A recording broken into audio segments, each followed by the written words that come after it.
Welcome to రాజనీతి. అయోధ్యలో నూతనంగా నిర్మిస్తున్న రామాలయంలో రాముల వారి విగ్రహ ప్రతిష్టాపన అత్యంత వైభవంగా జరగబోతోంది.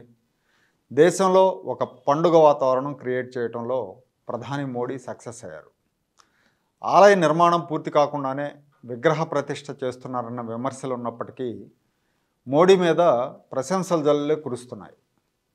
అయోధ్యకు రథయాత్ర చేసి బాబ్రీ మసీదు కూల్చివేతకు కారకులయ్యారన్న నింద మోసిన సీనియర్ నేత అద్వానీకి దక్కని గౌరవం ఇప్పుడు ప్రధానమంత్రి మోడీకి దక్కబోతోంది. అద్వానీకి ఆ గౌరవం దక్కకపోవడంలో ప్రధాన పాత్ర మోడీదే. సీనియర్ నాయకులైన అద్వానీ, మురళీ మనోహర్ జోషిలకు ఈ కార్యక్రమంలో పెద్దపీట వేసుంటే బాగుండేదన్న అభిప్రాయం చాలామందిలో ఉంది. శతాబ్దాలుగా హిందూ ముస్లింల మధ్య రావణ కాష్టంగా రగులుతున్న అయోధ్య వివాదం 1992లో బాబ్రీ మసీదు కూల్చివేతతో క్లైమాక్స్కి చేరింది. ఈ ఘటన జరిగినప్పుడు ఉత్తరప్రదేశ్ సీఎంగా కళ్యాణ్ సింగ్ ఉన్నారు. మసీదును కాపాడటంలో రాష్ట్ర ప్రభుత్వం విఫలమైందని కేంద్ర ప్రభుత్వం కళ్యాణ్ సింగ్ ప్రభుత్వాన్ని బర్తరఫ్ చేసింది. ఆ తర్వాత రామజన్మభూమి ఎవరికి చెందుతుందనే విషయం మీద అలహాబాద్ హైకోర్టులో సుదీర్ఘ విచారణ జరిగింది. 2010 సెప్టెంబర్లో అలహాబాద్ హైకోర్టు తీర్పును వెలువరించింది. మొత్తం 2.77 ఎకరాల వివాదాస్పద భూమిని 3 భాగాలుగా చేసి ఒక భాగాన్ని బాలరాముడికి, ఒక భాగాన్ని ఉత్తరప్రదేశ్ సున్నీ సెంట్రల్ వక్ఫ్ బోర్డుకు, మరో భాగాన్ని నిర్మోహి అఖారాకు కేటాయించాలని అలహాబాద్ హైకోర్టు తీర్పు చెప్పింది. హిందువుల విశ్వాసం ప్రకారం వివాదాస్పద భూమి రాముడి జన్మస్థలమని, హిందూ దేవాలయాన్ని కూల్చివేసిన తర్వాతే బాబ్రీ మసీద్ నిర్మించారని, ఇది ఇస్లాం సిద్ధాంతాలకు అనుగుణంగా నిర్మించలేదని ఆ తీర్పులో ధృవీకరించారు. ఈ తీర్పుతో 3 పార్టీలు కూడా సంతృప్తి చెందలేదు. వీళ్ళు దీన్ని సుప్రీంకోర్టులో సవాల్ చేశారు. సుప్రీంకోర్టులో విచారణ, వాదోపవాదాలు, చారిత్రక ఆధారాల పరిశీలన జరిగిన తర్వాత 2019 నవంబర్లో సుప్రీంకోర్టు రాజ్యాంగ ధర్మాసనం చారిత్రక తీర్పునిచ్చింది. ఈ వివాదాస్పద స్థలంలో రామ మందిరం నిర్మించడానికి భూమిని ట్రస్ట్కు బదిలీ చేయాలని, బదులుగా సున్నీ సెంట్రల్ వక్ఫ్ బోర్డుకు వేరే చోట 5 ఎకరాలు కేటాయించాలని సుప్రీంకోర్టు ధర్మాసనం ప్రభుత్వాన్ని ఆదేశించింది. ఇది హిందువుల ఆరాధ్య దైవం రామ జన్మస్థలమని నమ్మి హిందువులు నిరంతరం పూజలు చేశారని నిరూపించడానికి హిందూ సంఘాలు మెరుగైన సాక్ష్యాలు అందించాయని 5 సభ్యుల సుప్రీంకోర్టు ధర్మాసనం పేర్కొంది.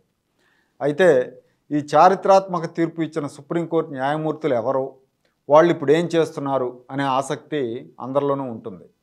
వాళ్ళ గురించి ఇప్పుడు చెప్పబోతున్నాను. ఈ ధర్మాసనంలో అప్పటి సుప్రీంకోర్టు ప్రధాన న్యాయమూర్తి జస్టిస్ రంజన్ గగోయ్, ఆయన తర్వాత సీజేగా చేసిన జస్టిస్ శరద్ అరవింద్ బాబ్డే, ప్రస్తుతం సుప్రీంకోర్టు చీఫ్ జస్టిస్గా ఉన్న DY Chandrachud, justice Ashok Bhushan, justice Abdul Nazir, వీళ్ళంతా కూడా వీళ్ళ 5 ఈ ధర్మాసనంలో ఉన్నారు. జస్టిస్ రంజన్ గగోయ్ అయోధ్య తీర్పు ఇచ్చిన తర్వాత 2019 నవంబర్ 19న రిటైర్ అయ్యారు.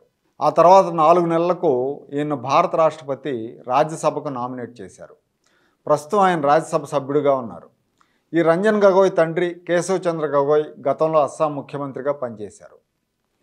ధర్మాసనంలో గగోయ్ తర్వాత సీనియర్ అయిన SA Bobde justice Gogoi retire అయ్యాక సుప్రీంకోర్టు ప్రధాన న్యాయమూర్తిగా బాధ్యతలు చేపట్టారు. 2021 ఏప్రిల్ వరకు ఆయన ఈ పదవిలో ఉన్నారు.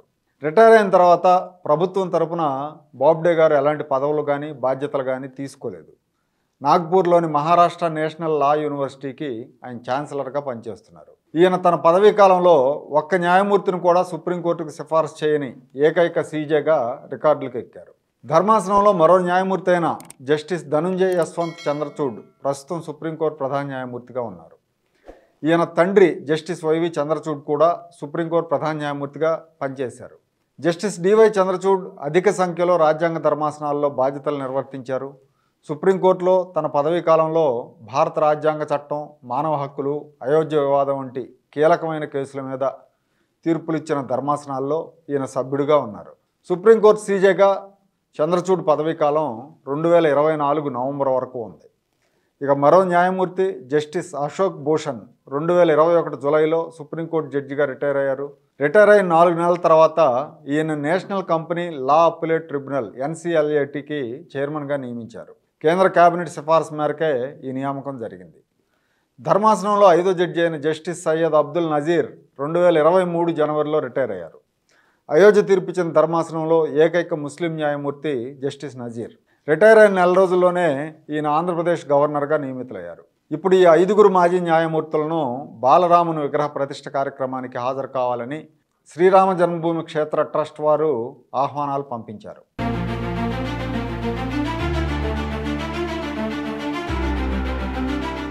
Like, share and subscribe to Rajaniti channel.